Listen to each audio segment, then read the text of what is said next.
grupo. ¿Quién es el otro grupo de seminario de hipertensión? ¿Amanda?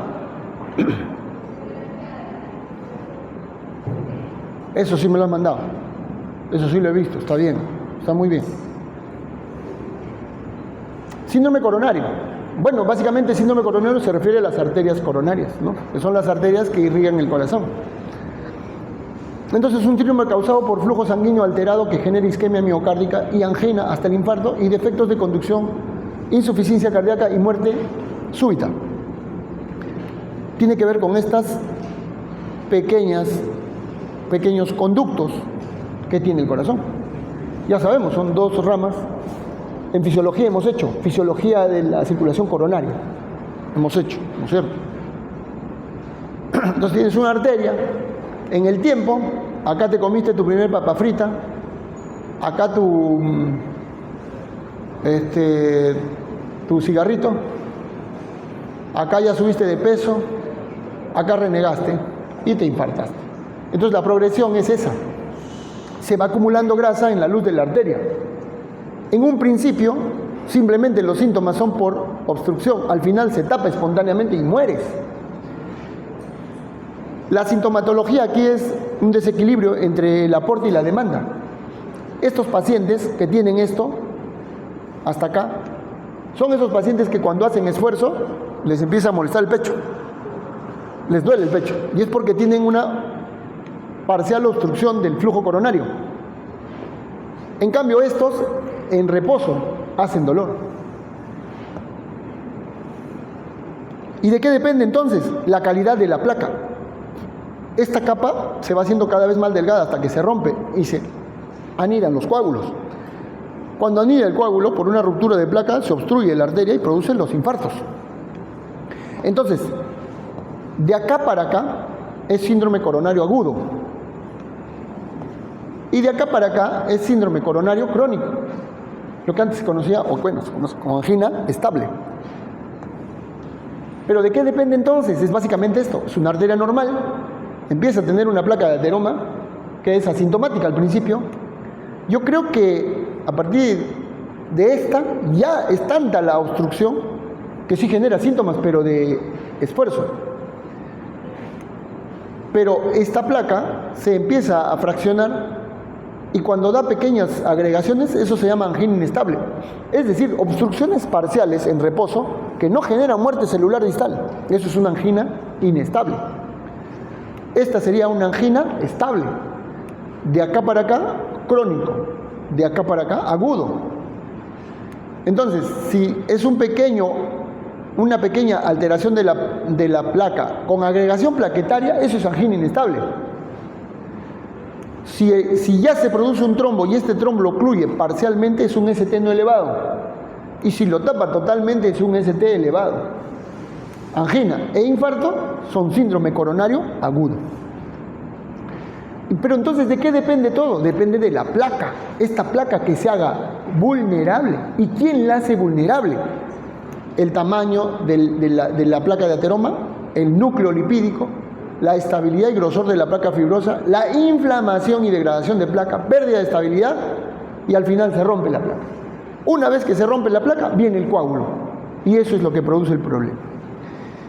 Entonces, de acuerdo a las placas, las estables generan isquemia a demanda, lo que se conoce como angina estable. Cuando la placa se rompe, se hace vulnerable, genera angina inestable o infartos. Y entonces ahí tenemos enfermedad coronaria crónica, isquemia, angina estable y angina variante o vasoespástica. Y enfermedad aguda, los infartos y las ST elevado y ST no elevado y la angina inestable. Entonces hablemos de síndrome coronario crónico. Pues es básicamente eso, ¿no? Es una incapacidad de las arterias para suministrar sangre cuando hay una demanda mayor. Estos pacientes en reposo no hay problema. Cuando se les exige, ahí empiezan a tener síntomas. La mayor parte de veces, la enfermedad coronaria es por ateroesclerosis. Pero un porcentaje menor es por vasoespasmo. No necesariamente tienes que tener grasa adentro, sino que la arteria es tan fuerte y se contrae que produce obstrucción. Entonces esto se llama angina estable. Tienes una placa de ateroma, pero que no obstruye el flujo de las arterias. El dolor es sintomático, opresivo, asfixiante, pero que remite con el reposo. Entonces aquí lo que va a haber es un desequilibrio entre lo que necesita consumir y lo que le aportan las arterias.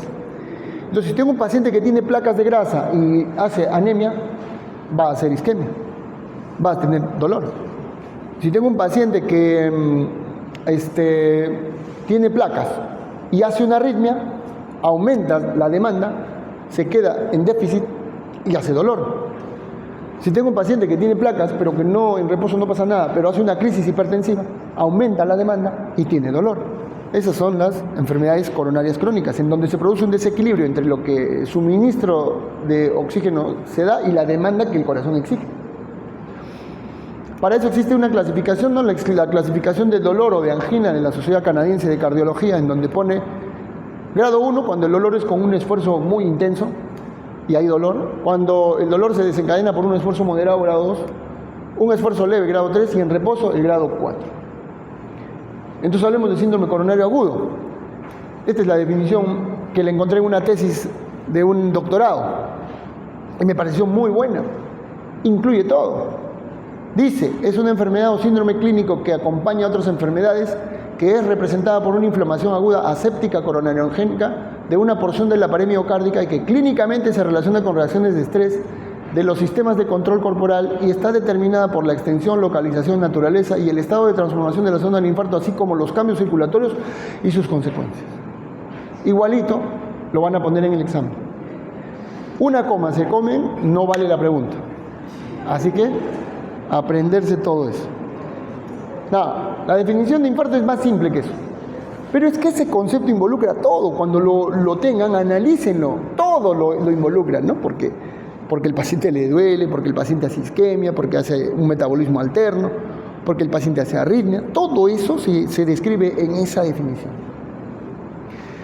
Pero en sí la definición pues se ha ido dando en el tiempo, ¿no?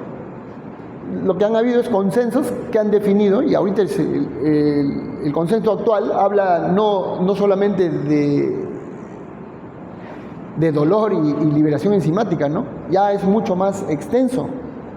Entonces, actualmente tenemos la última definición de infarto. Miren, el infarto es básicamente dolor sugerente o equivalente, síncope, taquicardia ventricular, edema agudo, pulmón, etcétera, en reposo de más de 20 minutos asociado a disnea y a actividad simpático-adrenérgica. Tiene que tener dos criterios, ¿no? Dolor sugestivo de isquemia típico y elevación de marcadores de macronecrosis, cambios electrocardiográficos o presenciación de ASCU. Y hay varios tipos de infarto, ¿no? El que nosotros normalmente estudiamos es el de la trombosis intramiocárdica, producido por una placa de ateroma.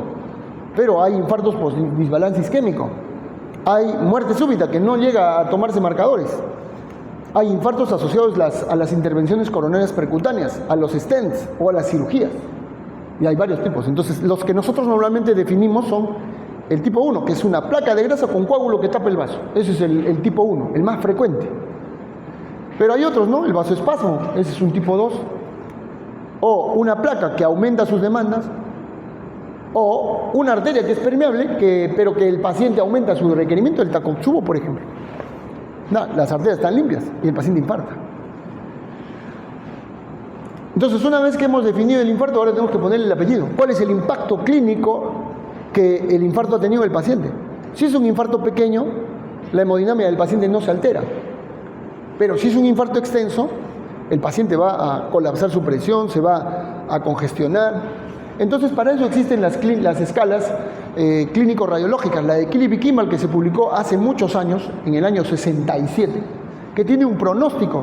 Entonces, cuando llega el paciente, ¿qué Kilip es? Porque tú reportas al paciente, ¿no? Oye, acaba de llegar un infarto. ¿Qué Kilip?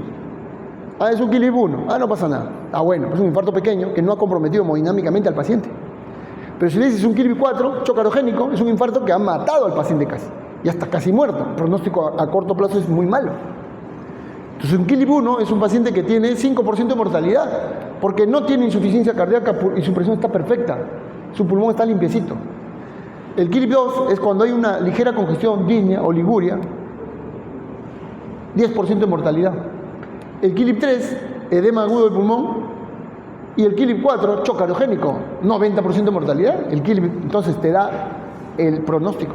Y una escala alterna es el Forrester. En el Forrester nosotros utilizamos dos variables. El gasto cardíaco o el índice cardíaco, que es la cantidad de sangre que el corazón inyecta en un minuto sobre metro cuadrado de superficie corporal. Normalmente es más de 2.5 litros por minuto por metro cuadrado, ¿no? Acá han puesto punto de corte 2.5.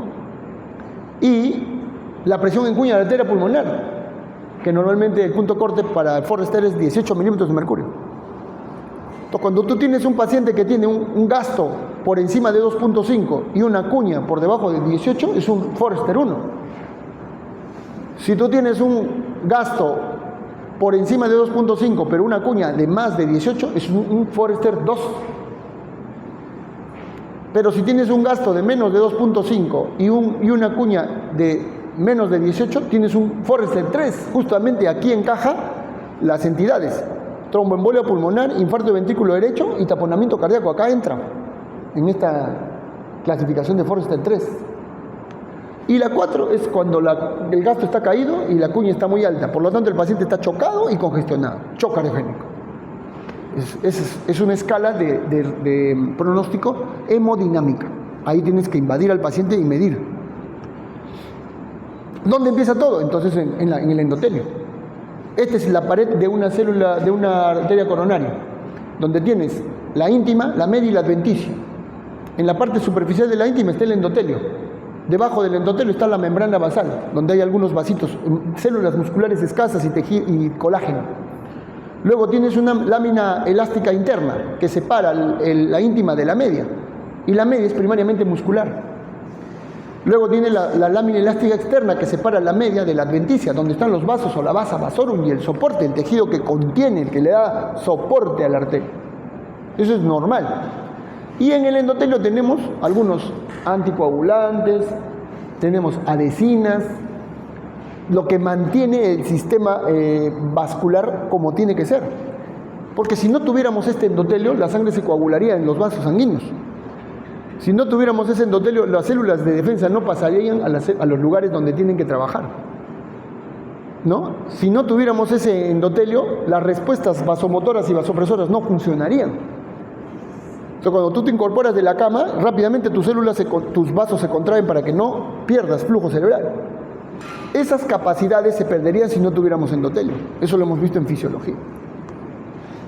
Y entonces acá, ¿qué pasa en la ateromatosis? Bueno, aquí lo que va a suceder es que va a haber un desequilibrio o una disfunción del endotelio. Lo primero que va a pasar es que el endotelio empieza a disfuncionar. Hay un desequilibrio entre los vasoconstrictores y vasodilatadores.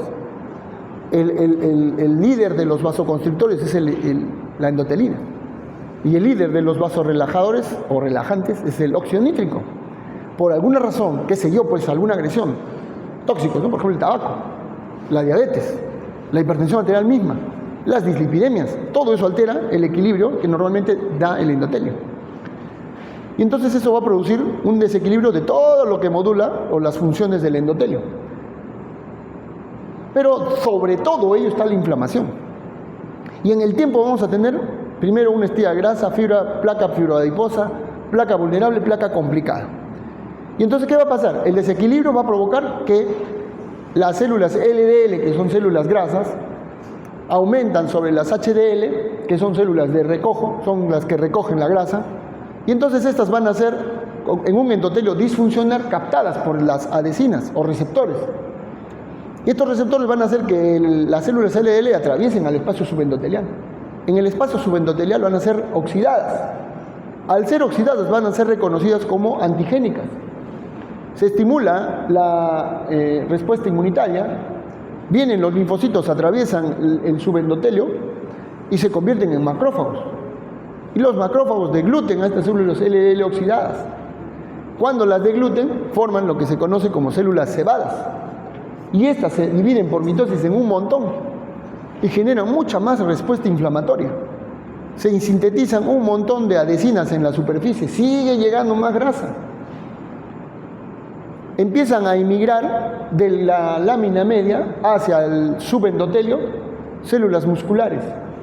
Pero también se sintetizan un montón de metaloproteasas que empiezan a destruir toda esta zona de inflamación. más adhesinas, más inflamación. Y en resumen, lo que va a pasar es que se forma el core lipídico. Y en la parte anterior del core lipídico se forma esta estructura, este es el core, y esta estructura que está llena de fibrosis se llama cápsula fibrosa. A esta cápsula van migrando estas células musculares. De tal manera que normalmente, al principio, esta cápsula fibrosa es muy lisa y evita de que tome contacto la grasa con la luz de la arteria. Pero llega un momento que es tanta la inflamación que rompe la cápsula fibrosa y se produce la trombosis. Entonces, al principio, cuando se rompe el endotelio, se expone una respuesta inflamatoria que produce una vasoconstricción refleja. Esta es la primera fase. Lo primero que va a pasar es que se contrae el vaso. Luego, esto es para que se disminuya el diámetro y no haya sangrado, pero a la vez para que las células se marginalicen. Normalmente las células que circulan por los vasos sanguíneos son céntricas. El tránsito dentro del vaso es en el centro, no es a las paredes de las arterias. Cuando se produce una ruptura de una arteria, el vaso se contrae y las células se hacen marginales a las paredes de las arterias. Luego se produce una activación o tapón hemostático primario. Lo que pasa es que en el espacio subendotelial tenemos colágeno y von Willebrand, que tienen receptores para las plaquetas. Entonces, una plaqueta en su superficie tiene expresados receptores GP1B. Entonces, ¿qué sucede? Que cuando una plaqueta se marginaliza y va rodando por las paredes de la arteria, llega al lugar donde está la cápsula fibrosa rota y se adhiere al colágeno y al von Willebrand a través de este receptor. Y esto genera en la célula una activación. Entonces, lo primero que va a pasar es que se van a adherir las plaquetas, luego se van a activar. Al activarse, las plaquetas van a liberar todo su contenido. Sus organelas empiezan a liberar todo su contenido y ahí tienen tromboxano, algunos fosfolípidos, etc. Y esto va a provocar una activación masiva de otras plaquetas. Y estas plaquetas se van a agregar porque en la superficie van a expresar nuevos receptores. Y estos receptores sí van a provocar la adhesión con la fibrina o el fibrinógeno. Entonces van a producir el tapón primario, que es un tapón primariamente de plaquetas. Luego la hemospasia secundaria. A la par se va a activar las cascadas de coagulación. Para resumen, vaso roto, vasoconstricción. Las células se hacen adyacentes a la pared. Las plaquetas se unen a la superficie subendotelial, donde está el colágeno y el von Willebrand. Se activan plaquetas, se produce más activación plaquetaria. Se libera serotonina, adenosindifosfato y tromboxano, que activan más plaquetas. Y se forma un tapón de plaquetas. Luego viene la coagulación. Por el lado del factor extrínseco, el factor 7, y del intrínseco, el factor 12. La vía común, el factor 10. Al final se forma la protrombina. Y la protrombina activa, convierte en trombina. La trombina actúa sobre el fibrinógeno y produce fibrina. Y la fibrina es la que atrapa más elementos forbes y produce el coágulo. Al final viene el factor 13 y estabiliza enlaces covalentes. De esa manera se forma el coágulo en la placa. Este es un ejemplo de una, no de placa ateromatosa, es una ruptura normal. Entonces ya tenemos ateromatosis, luego el trombo. ¿Qué nos falta? La isquemia. ¿Qué es la isquemia? Es básicamente quedarse sin sangre. Se tapó el vaso. ¿Qué pasa atrás de la obstrucción? Distal a la obstrucción, se produce la isquemia. ¿Qué es? Pérdida de líquido. Entonces, ¿qué va a pasar aquí? Pues lo que va a pasar es que no va a llegar sangre al vaso. Y entonces no van a llegar oxígeno y sustratos metabólicos, nutrientes. El tejido distal a la obstrucción se va a quedar sin eso. Pero además, no solo que no va a llegar, sino que no va a salir lo que drena normalmente la linfa y las venas, ¿no? Porque ¿qué cosa hace de que regrese la vena y la linfa por las venas? El empuje que genera la sangre que llega a los capilares. Pero si la sangre no llega, no drena tampoco. Por lo tanto, no llegan nutrientes y no salen los metabolitos tóxicos, se quedan dentro del tejido. Y entonces hay una disminución del metabolismo aeróbico, que normalmente produce la glicólisis, el metabolismo aeróbico produce mucha molécula de energía, que es con la que normalmente vivimos.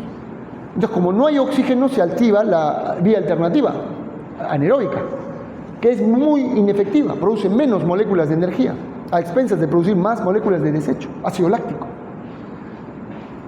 Y entonces aquí en el ciclo de Krebs, en presencia de oxígeno, normalmente se produce entre 34 a 36, justamente acá en la mitocondria, moléculas de ATP por cada ciclo de Krebs, y 2 o 4 moléculas de ácido láctico. Pero cuando se produce la vía alterna, la vía anaeróbica, se va a producir mucho ácido láctico, sea porque eches mano a los ácidos grasos, que es lo que normalmente come el corazón. Pueden ser proteínas, pueden ser glucosa, carbohidratos, y todo eso produce un montón de ácidos. Ese acúmulo de ácidos produce una disminución de moléculas de energía. No hay mucho ATP. Por lo tanto, ¿qué funciona con el ATP? Las bombas. Entonces, como no hay bombas, todos los iones que deberían estar dentro de la célula se quedan afuera, y los que deberían estar fuera se quedan adentro. Entonces, el acúmulo intracelular de sodio, cloro, calcio y la pérdida de potasio, magnesio y fosfato inorgánico en el espacio intersticial produce acidosis por acúmulo de CO2 y radicales o protones del nicotinamina dinucleótido. Esto aumenta también, produce una depresión de calcio mitocondrial que conduce a un aumento de la concentración de calcio iónico y produce eso todo, el dolor y arritmias. Al final lo que te mata son las arritmias, ¿no? Sea que sea un infarto grandote o uno pequeño, siempre te hospitalizas, no por otra cosa que las arritmias. Por eso tenemos siempre un desfibrilador al lado de un paciente infartado, al ladito. Entonces, este es el tema. Entonces, ¿qué hacemos con un paciente que llega con dolor torácico a la emergencia? Pues lo primero que tenemos que hacer con este paciente es definir, ¿es un dolor, es un cuadro característico? ¿Sugiere? El ejemplo, ¿no? Un jovencito de 20 años que viene con dolor, no es infarto, ¿no? En cambio, un anciano, un obeso, un diabético, un fumador, un drogadicto, sí, incluso siendo un dolor atípico, tienes que considerarlo como un coronario, potencial infarto. Entonces ya, catalogaste el cuadro como un dolor torácico sugerente, ¿no? Porque reúne condiciones por características. Entonces aquí le haces un electro. Entonces vas a encontrar tres cosas: o el electro es normal, o tiene depresión, o T negativa, o tiene elevación del ST. A la vez le pides marcadores.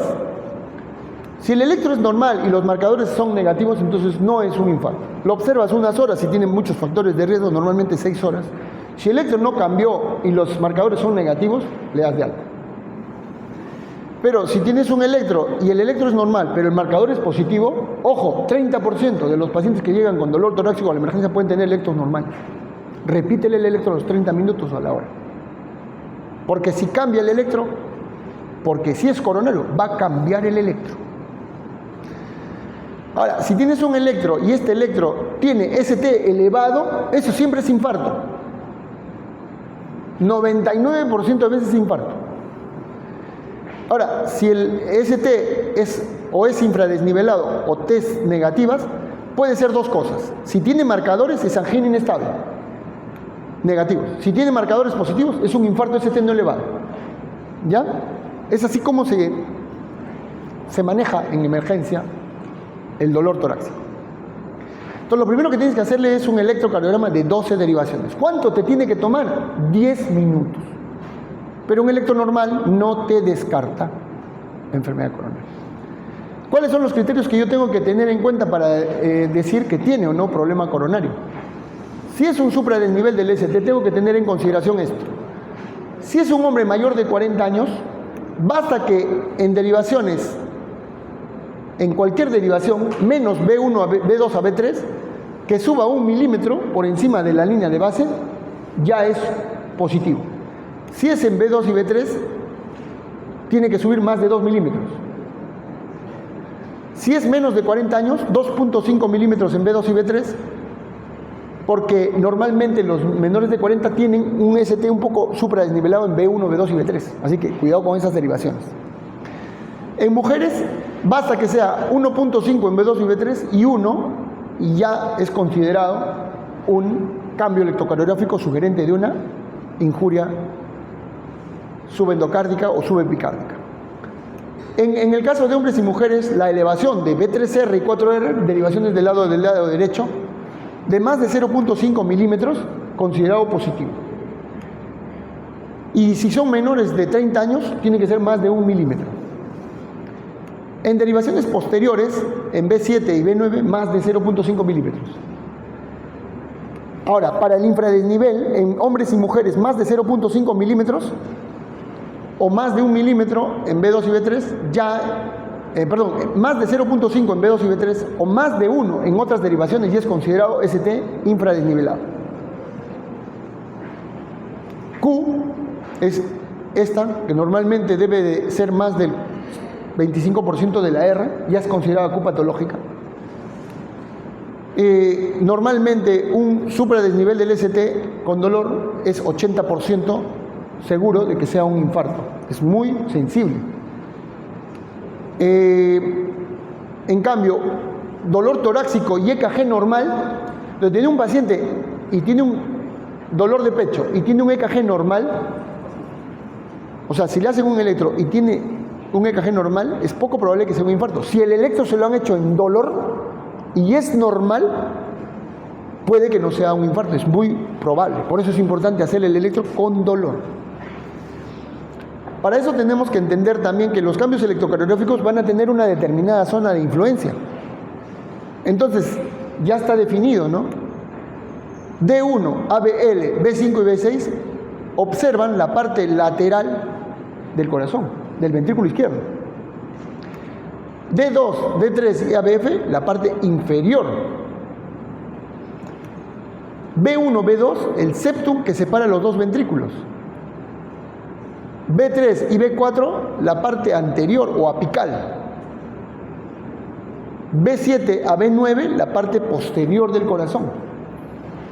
B3R y B4R, el ventrículo derecho, ¿no?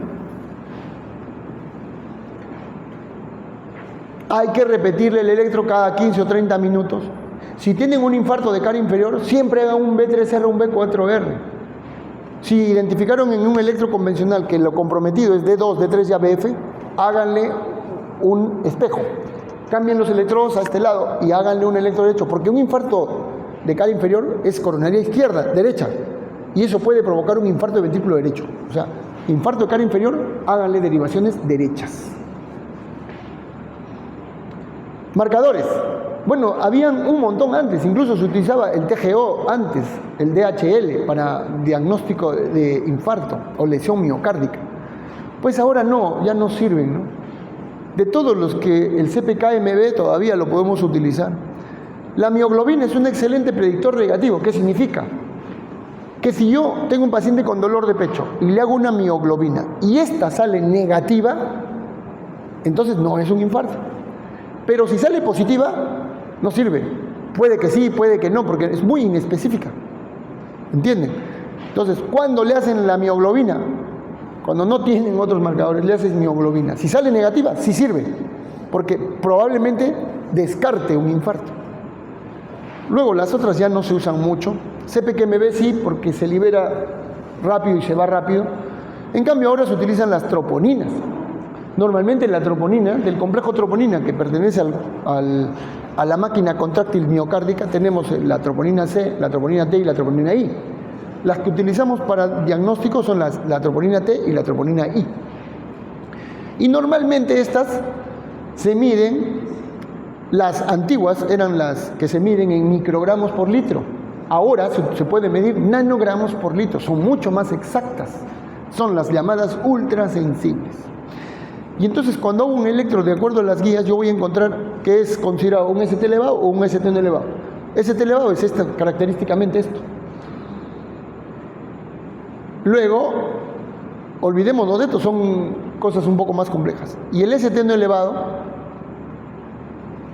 o es una T negativa o es un infradesnivel del ST.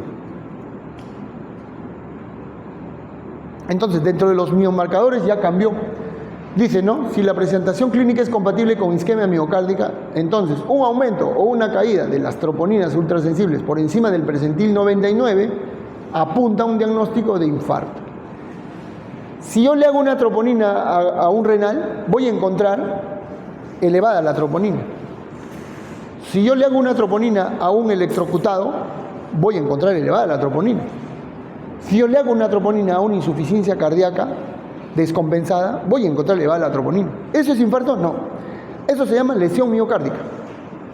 El infarto tiene que involucrar liberación enzimática, o en todo caso de moléculas proteicas como las troponinas, asociado a un cuadro clínico compatible y cambios electrocardiográficos. Eso es infarto. ¿Ya? O sea, troponina elevada solo te dice que hay lesión miocárdica, pero no te dice que es por un infarto. Les digo. Una cardioversión, tú haces una cardioversión eléctrica y le dosas troponina, está elevado. Pero eso no es un infarto, es una lesión miocárdica por la electricidad que le metiste. ¿Ya? Entonces lo que ahora se ha hecho es utilizar ya no ni picogramos, sino nanogramos. Entonces esta zona que era una zona de penumbra, que demoraba un montón y te decía, pucha, será, no será, ya se obvió. Con las troponinas ultrasensibles, ya el tiempo de diagnóstico es menor y la certeza del diagnóstico es mucho mayor, 99% de certeza. Y entonces tenemos esquemas, ¿no? Este es un esquema, el algoritmo de 1 o de 2 horas. Ya eso los voy a confundir. Es básicamente para ver la curva. Y hice una investigación, ¿no? En Pucallpa, ¿qué troponinas tienen? Nadie tiene ultrasensibles, solo un laboratorio particular, porque la mayor parte de los hospitales solo tienen troponinas convencionales. O sea que acá en Pucallpa estamos fregados. El diagnóstico se hace electroclínicamente. Y acá están todos los laboratorios y sus variantes. Entonces, el enfoque diagnóstico es básico, ¿no? Tienes un paciente con infarto, tienes que tratarlo como cualquier paciente crítico. A, B, C, vía aérea, estabilidad hemodinámica, funciones vitales, todo. Y luego ya inmediatamente su electro. Ya le estás preguntando cosas, le estás haciendo el electro, estás tomando decisiones en base al resultado, etcétera, etcétera. WhatsAppeen, pues. Buena anamnesis y algunas definiciones. Listo. Preguntas.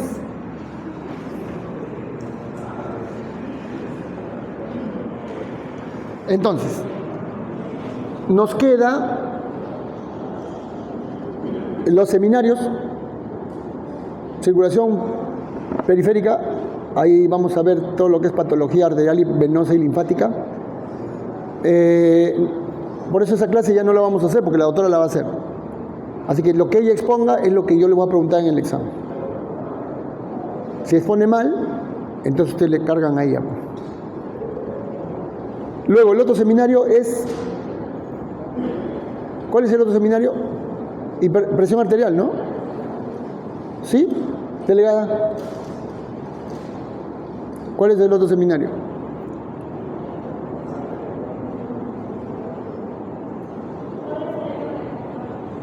No, la fecha la vamos a... Entonces nos falta solo una clase. Enfermedad valvular, tricuspide y pulmonar. Esa es la única clase que nos falta. ¿Sí? Y terminamos. Y el examen va a ser el 1 de diciembre. ¿Cuándo era el examen normalmente, autorita? El 1 de diciembre.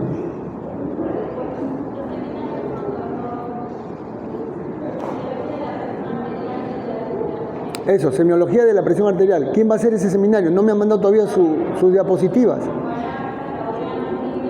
Guaranca, ¿dónde está Guaranca? No ha venido. Nunca viene, ¿no? ¿Quién es el otro? Mándenme pues para revisar su presentación.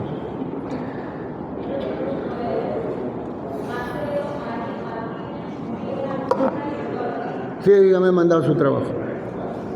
Listo. Nos vemos entonces. Coordinamos con la delegada para la siguiente clase. Va con seminario. Clase y seminario va a haber.